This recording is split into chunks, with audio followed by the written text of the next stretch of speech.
સુરતમાં વધતા જતા તાપમાન વચ્ચે આકરી ગરમી પડી રહી છે, ત્યારે રસ્તા પર તપતા વાહન ચાલકોને રાહત આપવા માટે સુરત ટ્રાફિક પોલીસ અને હોપ ચેરિટેબલ ટ્રસ્ટ દ્વારા સરાહનીય કામગીરી હાથ ધરવામાં આવી છે.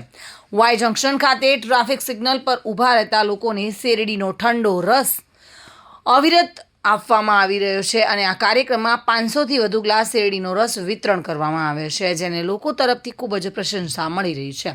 ખાસ કરીને બાઇક ચાલકો અને પદયાત્રીઓને ગરમીમાં મળેલી આ ઠંડક ખૂબ રાહતદાયક સાબિત થઈ છે.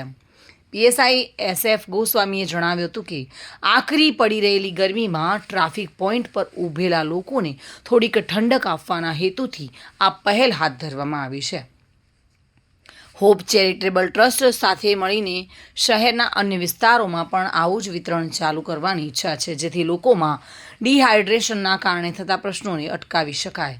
હોપ ચેરિટેબલ ટ્રસ્ટના પ્રતિનિધિએ જણાવ્યું હતું કે ઉનાળાની સિઝન દરમિયાન સુરતના અલગ અલગ ટ્રાફિક સિગ્નલ પર આવા કાર્યક્રમો યોજી વધુને વધુ લોકોને રાહત આપવાનો ઉદ્દેશ્ય છે. આ પ્રકારની સામાજિક જવાબદારીની ઝાંખી આપતી આવી પ્રવૃત્તિઓ જનતા અને તંત્ર વચ્ચે સકારાત્મક સંદેશ પહોંચાડે છે.